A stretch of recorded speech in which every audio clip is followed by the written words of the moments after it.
Hi there, I'm Jenny. This bear is Jelly Belly, and he's always with me.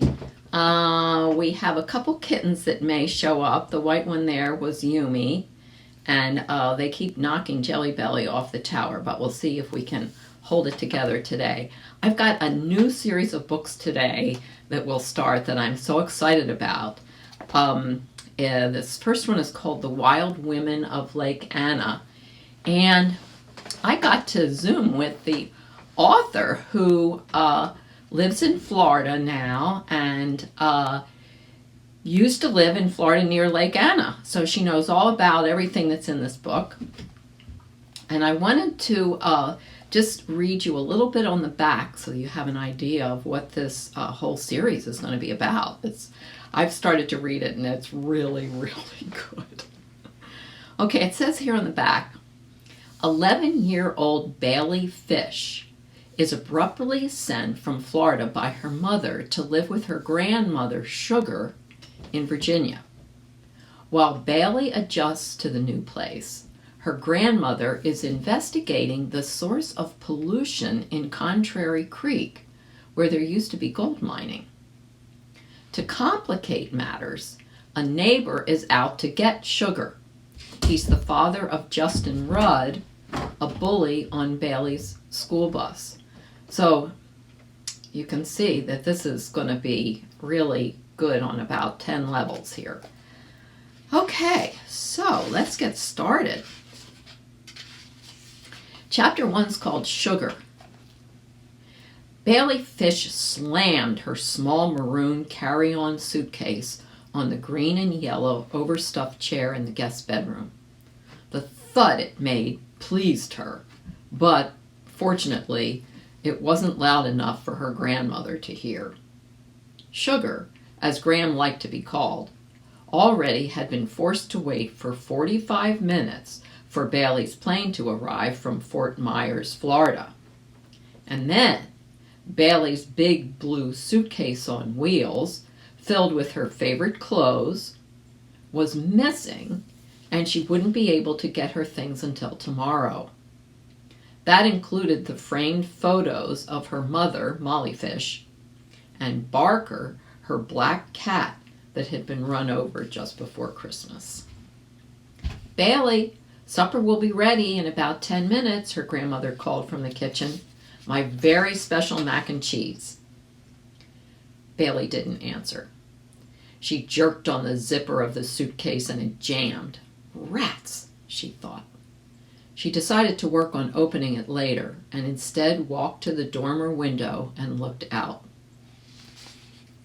"It sure gets dark early in Virginia," thought Bailey as she stared into the tall woods behind the house.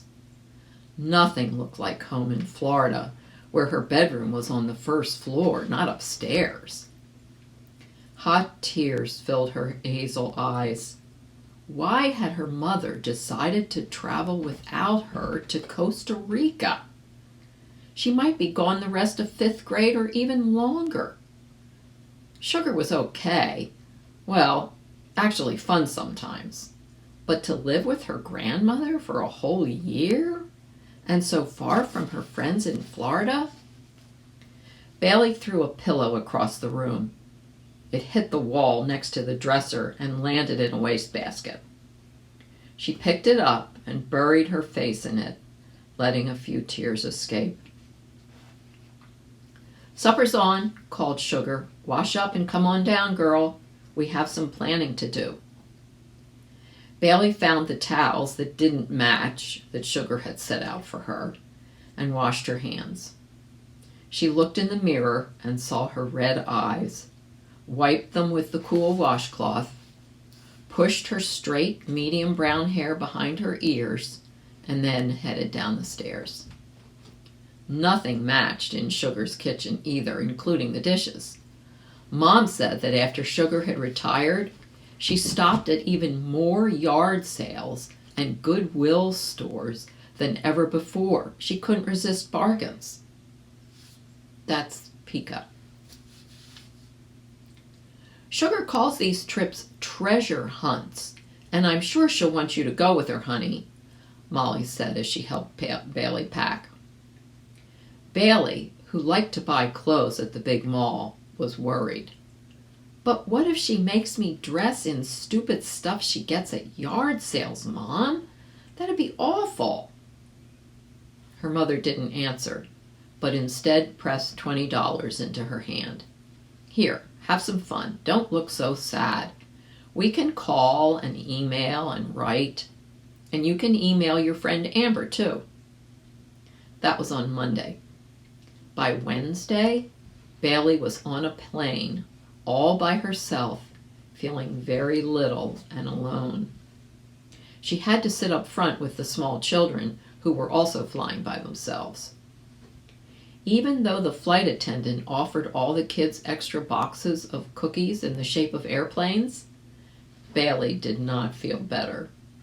She pretended to be asleep so she wouldn't have to talk with anyone.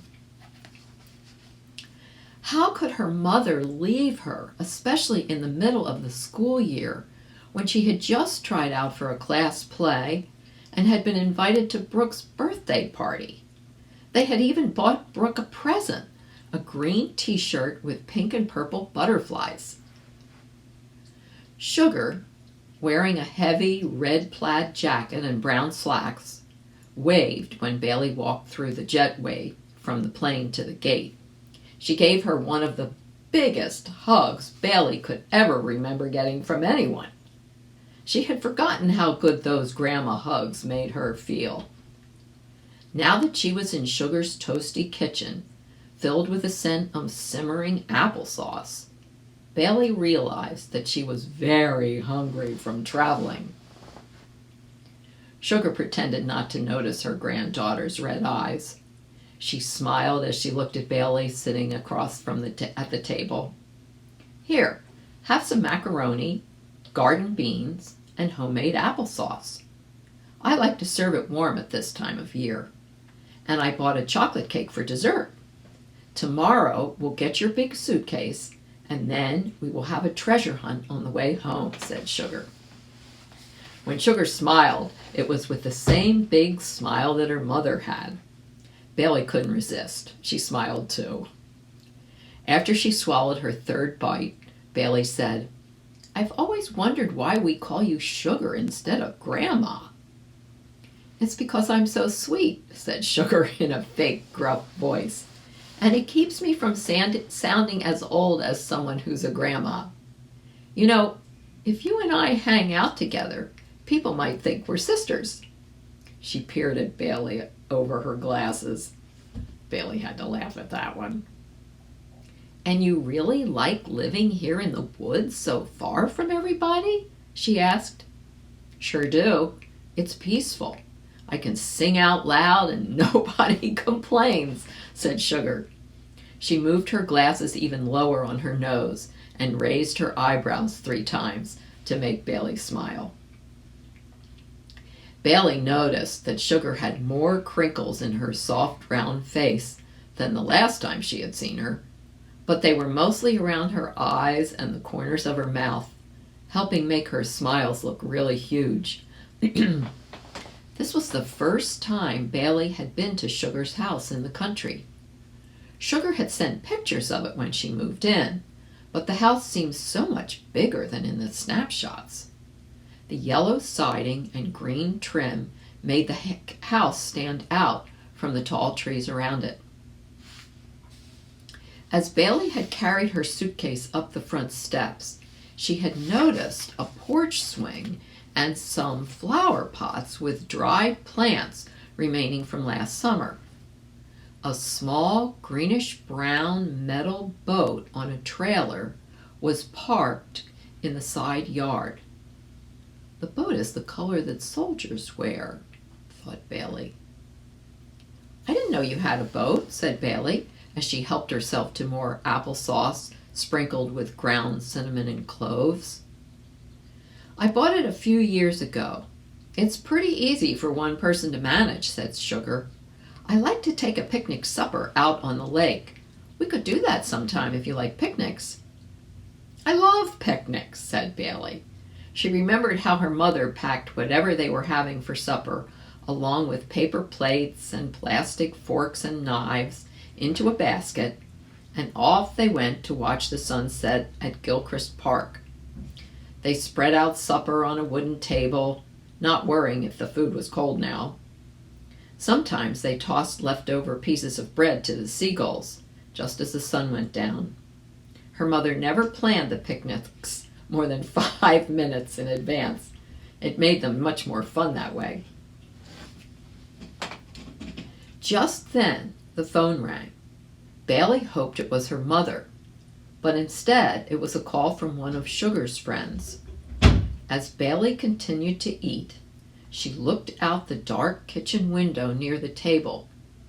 She was surprised to see a face, a man with a long beard and stringy hair. Before she could open her mouth to yell, he disappeared as quickly as he had come.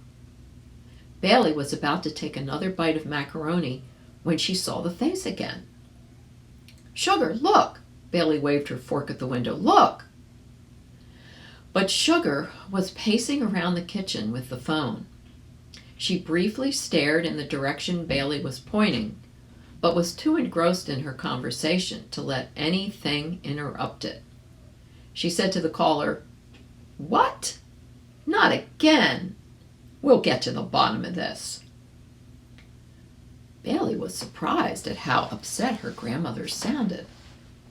Sugar listened for a while, then said, Okay. As she hung up the phone, she asked, "Did you say something, Bailey?" Bailey wasn't sure if she should mention the face. Maybe it wasn't real, and her grandmother would think she was making things up.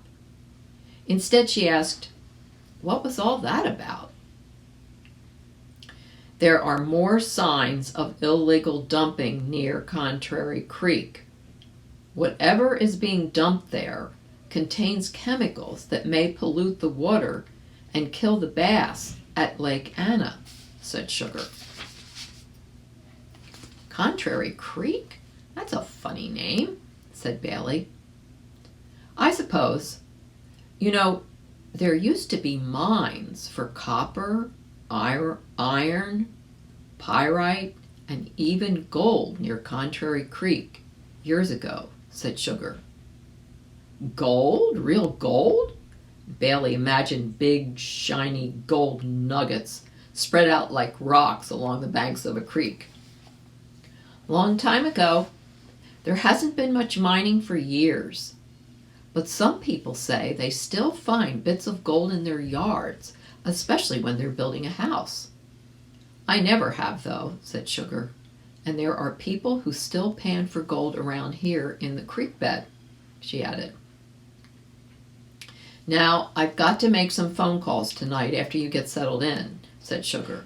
"But first, let's get things cleaned up. I'll wash and you dry." She handed Bailey a frayed blue terry cloth dish towel. "And I need to show you around the house so you know where everything is and where to find books. I know you like to read," she said. The old house didn't look very big from the outside, but indeed there were a number of rooms added by different owners. Sugar had an office near her bedroom on the first floor. A living room with several big chairs, a couch, and a fireplace. Each side table was piled high with books and papers, not like those at her mother's house, which was very neat.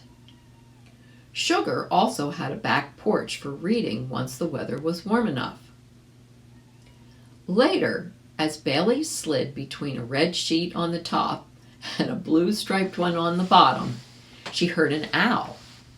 The mournful hoo, hoo, hoo was loud for a few minutes, then faded as the owl flew farther into the woods. She remembered the scary face in the window. "I must be imagining things," thought Bailey. When she stayed home alone in Florida, Bailey always believed she heard voices or someone outside a window, but when she told her mother, Molly would laugh. Then her mom always said, "You're a silly goose. Stop being such a worrier. Nobody will bother you as long as the doors are locked." Bailey did keep the doors locked, but the creaking sounds still made her jump sometimes. If a bad man was really there, Sugar would have noticed, wouldn't she? Bailey wondered as she wrapped her arms around her pillow and closed her eyes. And that's the end of the first chapter.